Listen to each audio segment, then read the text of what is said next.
always, let's start with the underdrawing, and we're going to keep our value really light because we're going to draw light till it's right. That means we're going to use these values for a while before we move into the midtones. I always start with anchoring any of my drawings, and I want to look for negative space that makes this, I guess, makes sense to me. So I'm going to divide it into fourths. I'm going to look at these shapes, and I'm going to try to just look at what I'm seeing in green and try to ignore all of those details that I see that may scare me or make me feel nervous about this drawing, because there's a lot of detail. So just try to squint that away, pay attention to what you can actually get done first, and it looks like those shapes I can do.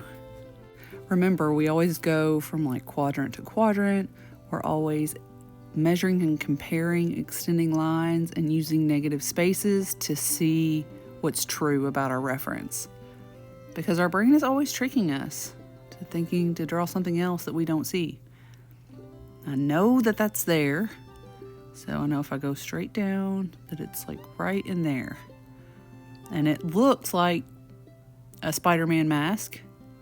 It looks like a superhero mask, kind of like that. Or sunglasses, something like that. Like it has the eyes. So that is what I see. I also see this kind of figure 8 happening, but to make it look like a number 8, I think it led me in a weird direction. So I'm going to go with just the negative space.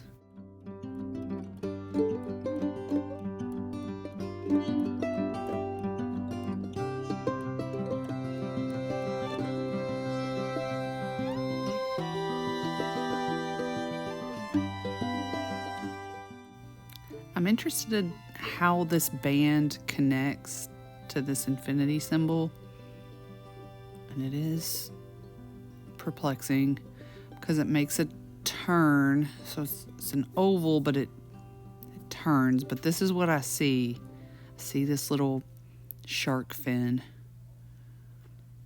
So I'm going to just make it really obvious on my reference. Mark up my reference.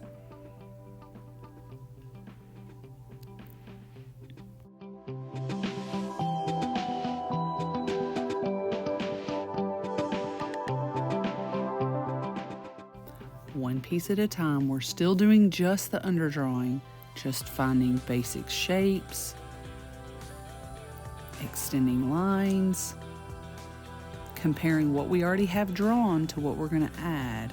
Okay, and I see this little shape and curve. I'm just focused on this left side of the infinity symbol and how it connects.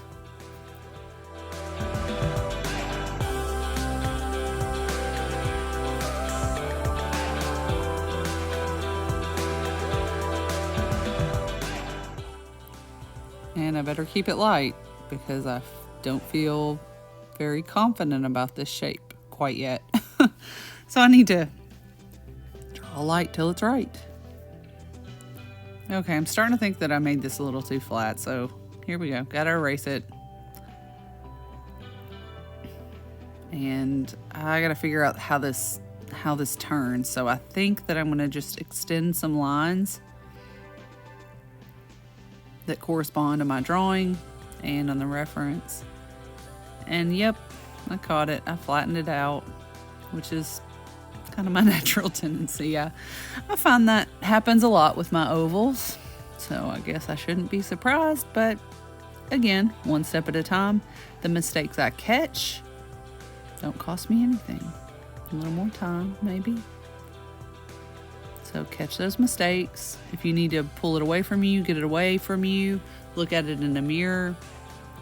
Maybe spin it upside down and your reference and draw upside down for a little bit and see if some of those mistakes pop out at you. Because if you've had those mistakes on your paper for a while and you've been drawing for a good 20 minutes or so, you've probably gotten comfortable with all those mistakes. And flipping it helps all those mistakes kind of come back to the surface. We get blind to them after a while. And I move around in my drawing a lot. I find that if I'm working on like this infinity symbol for a little bit and then I move back to the ring, the kind of circle part, if I move from one area to another, it also helps me catch mistakes because I just stop studying that area for a while and I come back with fresh eyes. So that's also really helpful. So now I'm back on the ring part, trying to get it worked out. I know that there's that black band around it, but it also tapers at either side. So this is what I'm paying attention to. That's why I'm showing this side by side with my yellow marks on this ring, because it's hard to know what an artist is really concentrating on and what they're mentally kind of picturing in their minds. So that's what I'm showing you on that side by side. I just want you to see where my focus is in each part. Now, it doesn't mean you have to focus on those same parts, but at least know my mindset. Know why I'm making these decisions that I'm making when I'm making them. It just gives you a little bit more insight into how my process works. And if that helps you, that's awesome. That's what I want to do. I want to help you dissect it and break it down so that it's not overwhelming to you. It's not a drawing that you couldn't take on. Up to this point, I haven't done any shading, but I'm starting to notice some shapes that the values change, because I think that adding a little bit of value now would help me refine my shape, or maybe reaffirm some of the decisions I've made. I just want it to tell me, hey, okay, I fit here, so you got the shape right. Or, hey, this value doesn't fit here, you need to move this shape. Because as I start using a little bit darker, heavier lines, I need to know that. So I see these little like curved areas that twist, and that's what's hard about this drawing. This ring is this twisted nature of it. It's a really beautiful ring. I want it to look as pretty as it looks in the picture. So I really want to capture that little twist there. So you have to open up this area. You have to make it a little bit wider so that it has this illusion that it turns and widens out. I don't think it's going to look just right, actually, until I shade it. So I got a different reference because I marked all green on that other one. So you might have to grab another reference while you shade, because you might have marked it so much that you can't see what you're doing, which is what I do a lot. So I always print like 3 references out when I'm printing. I think I just need to shade it. Oh man, look at that. I have a scar on my paper. Doggone it. Oh well. I'll try to fill it in best I can. You can see like an old mark. Maybe I started drawing there earlier. Who knows? These demonstrations sometimes. Maybe I laid something on my paper earlier and it smashed it. But a great example of why you don't press really hard. So this is the cast shadow shape that I'm looking at. So I outlined it with the yellow, but it's a soft edge, so it doesn't really have an end to it. It just fades out. So I'll use my tissue to shade that later. Like work in here so that I can really separate what is the front of the ring and what's the inside of the ring, like the loop. So I have to kind of pull that out, almost like a crescent moon shape in this area is what I'm imagining.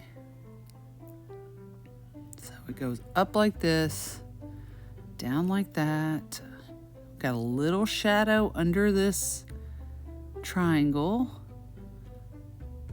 So I'm just looking at the shadow, squinting at the shadow, squinting and ignoring detail. Detail's dessert. Can't get that in yet. I'm not even going to write the words on the ring. I'm not going to write that inscription. Okay, it goes out there. I need a little bit of shadow inside this space, or some of those lights won't look light if I don't darken in some of these darks. It's hard to make things that are light look light on white paper. You have to add the contrast. So I'm slowly committing. I'm gonna go a little bit darker now. I added some cast shadow. I haven't even picked up my tissue paper yet or my blending stick. I'm just still honestly just working on underdrawing at this point. I'm mapping things out. I'm just seeing if these shapes fit.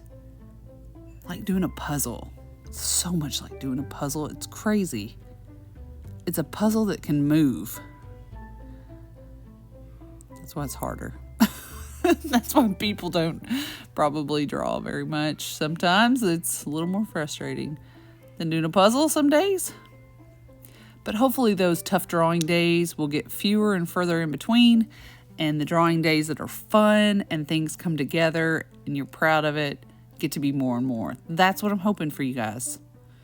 All right, my tissue I'm going to use for any spaces that are bigger than 1/4. And the inside of this ring where the cast shadow is so soft and it's pretty large. But this area is pretty tight, so I'm going to use this blending stick that has a little bit of graphite on it. It gives me a nice soft edge, so fast and easy. So do that in that eye. I know it's not an eyeball. I just keep calling it an eye because it looks so much like a mask. So I get so used to nicknaming parts of my drawing that it just comes out that way in my narration. That's just how I am, I suppose. I'm just going to go ahead and use my blending stick and map out some of these dark areas. And I have enough graphite in those spots already that I can stretch some of the graphite out in those areas, and it does okay for me. So I am using it to draw some soft edges with the tissue and large spaces. Go ahead and add a little bit more here. I don't have quite enough on my blending stick to make this work. So I'm just gonna mop in some of that. Oh, my tape is showing up. My goodness. So I tape my paper down so that my drawing doesn't move during my demonstration or videos. It's kind of distracting, but and then I do kind of a rubbing over it and it shows up.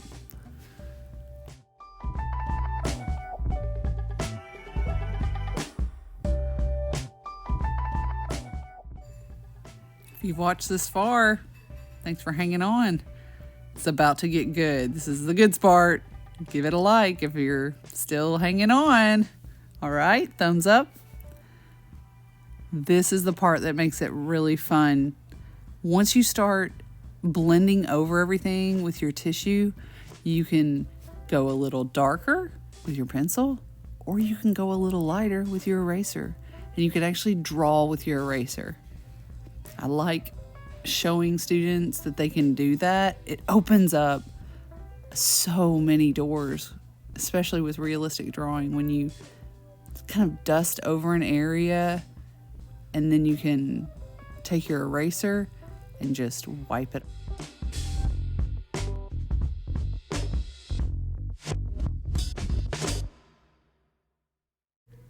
So you're about to see me go from one to another to another. So now I'm using my eraser. I'm picking out those highlights. I'm back to my pencil lead. Oh, eraser. Looking for some lost edges.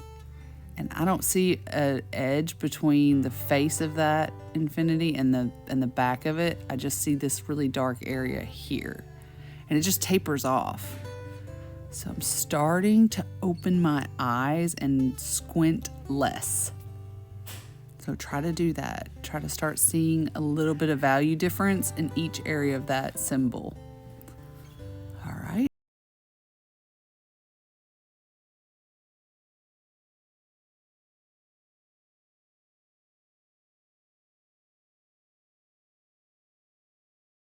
Bring up your drawing all together.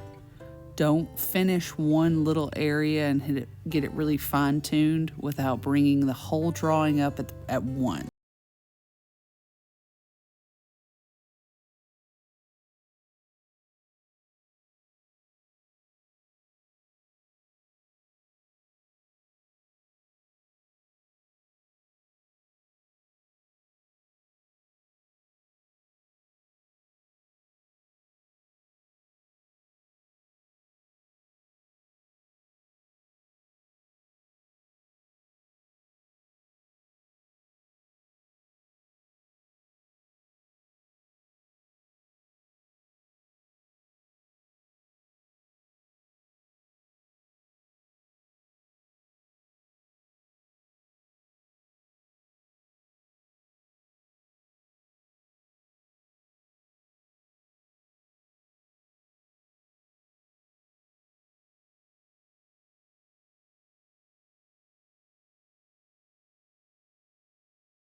Because I want my students to see how it changes. And you can skip and you can go back and say, okay, well, what touches to the paper did she do that I haven't done yet? Or how did she make it look like that? What exactly did she do? I want you to be able to dissect my method, not because it's perfect, but because it does work in a lot of circumstances. And hopefully you can find a method that'll work for you too. Some sort of hybrid from mine to yours. So I put down the pencil, I pick up the blending stick. I'm just softening some edges. I really am concerned about value and edges right now. How dark is it? How light is it? How sharp is it? How soft is it? Asking myself that over and over. How dark is that? The little highlight, that little crescent moon highlight, really stands out. So I know that I need to darken what's around it. Lots of little decisions. Ooh, move that a little bit. I'm still refining the drawing, the underdrawing, the structure. Because when I add value, it's either refining my drawing, not refining it. It's either confirming my good decisions or it's leading me to a different conclusion and telling me, okay, well, it was close, but it wasn't quite where you should have had it.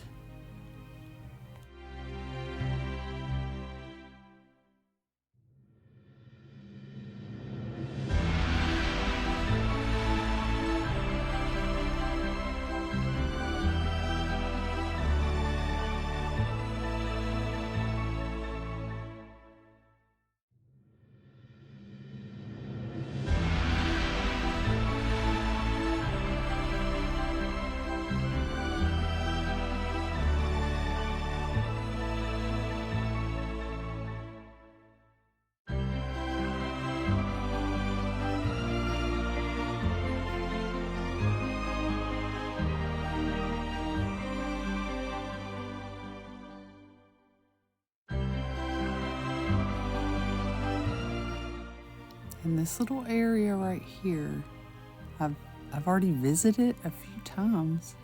I'm gonna go back. I'm gonna try to polish it up, make it really crisp and tight the way I see it. Really darken that spot because I'm starting to get ready to commit.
I think I'm ready to make things a little bit darker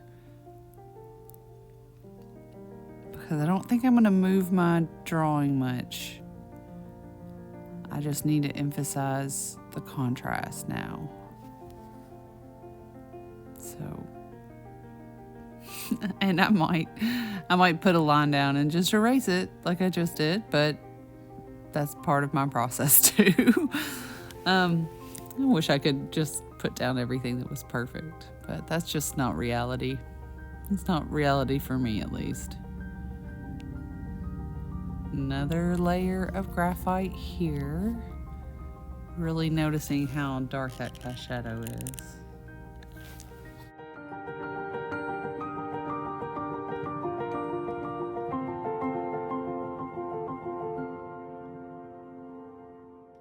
Need a little bit of light value back here. Look how I'm holding my pencil. Look at the posture of my pencil. Just holding it by the eraser end. Just want a light touch back there. I'm not, choking up on my pencil because I don't want to put a lot of pressure. Just want to almost brush on the graphite. Another way to get a really soft value is just to use the graphite I have and use my tissue just to kind of dust on a little bit more. I know that I'm going to soften everything up and it'll look really hazy and out of focus, but that will be the perfect foundation to come in with my pencil in a little bit and just darken everything up and make it really pop.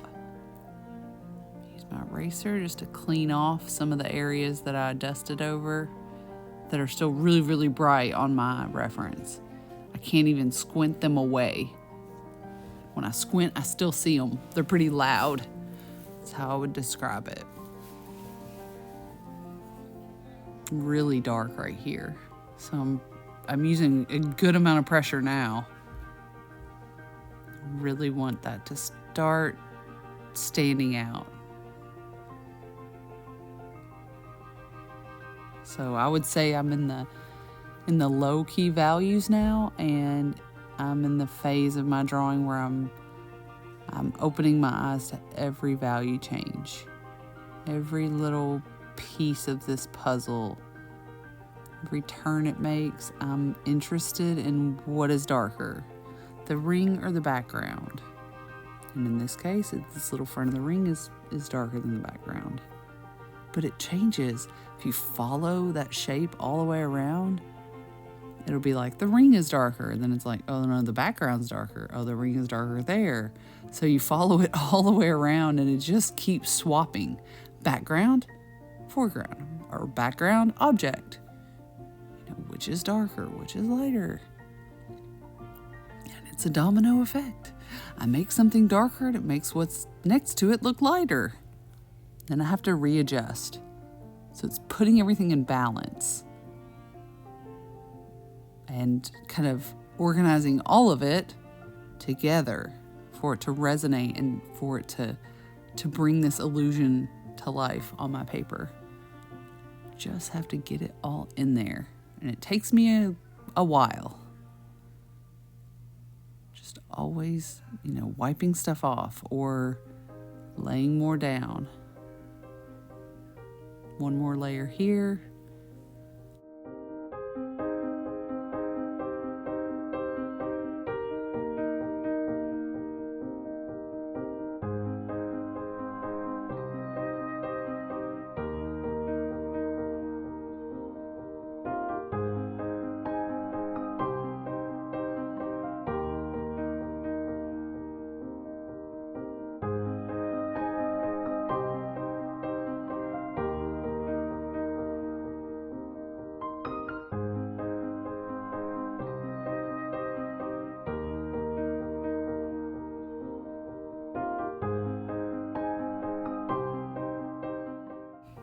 You may be thinking, I'm drawing this and I don't think it's that dark or it doesn't seem that light there.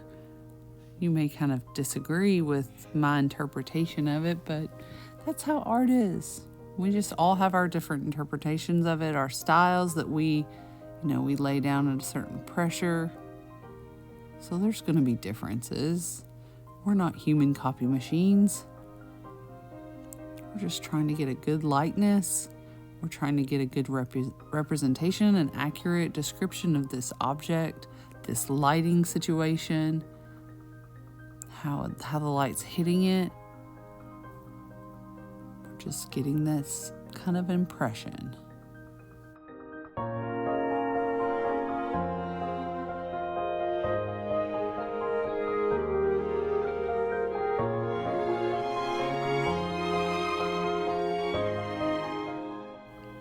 Constantly dusting over and softening everything up and then cleaning everything with my eraser.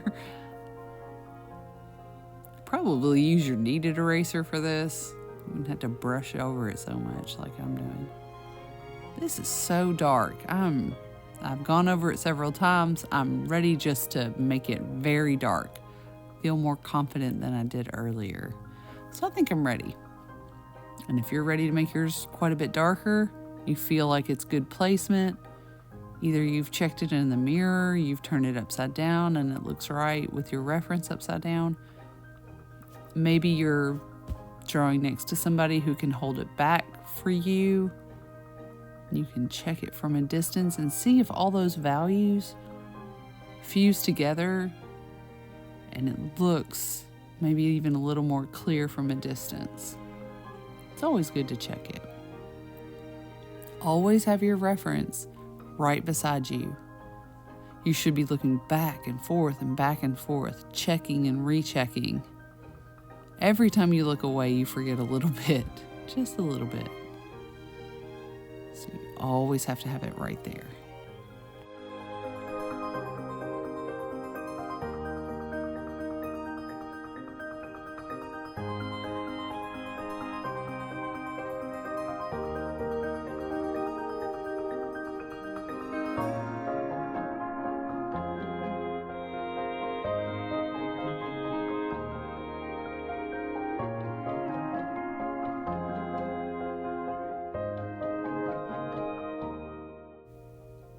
Drawing for a while on this little piece, just wanting that edge to be a little bit softer with my blending stick, any little area. Now look at it. Just zooming out a little bit makes a huge difference. When it was up close, it didn't look quite as good, but when you get away from it, it's really starting to come together now. So if you haven't gotten away from your drawing in a little while, it's time. See if it's working. See if your decisions that you've been making this whole time are actually doing what you want them to do.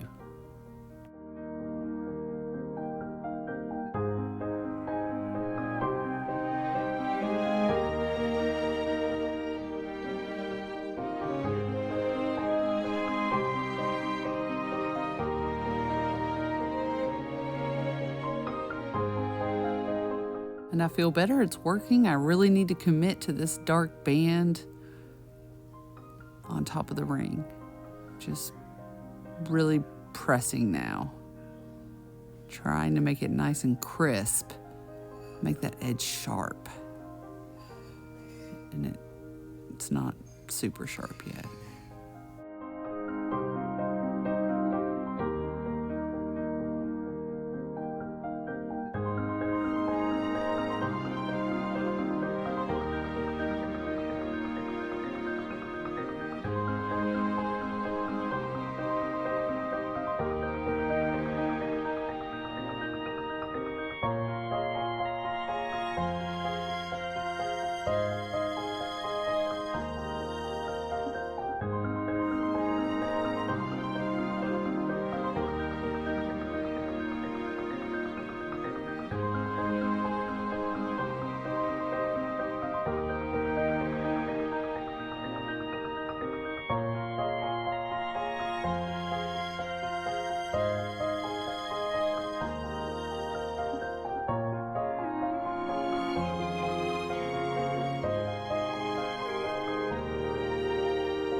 I think that I've gotten a good likeness to this ring. I've committed to my darks. I've kept my lights in there by wiping them away with my eraser. So I think that I'm almost finished. I hope it's helped you to watch this process, and I've kept a lot of my steps intact and haven't deleted an awful lot without making it too terribly long. So I hope that you'll come back for more videos. If this has helped you, please like and subscribe, and I hope to see you next video.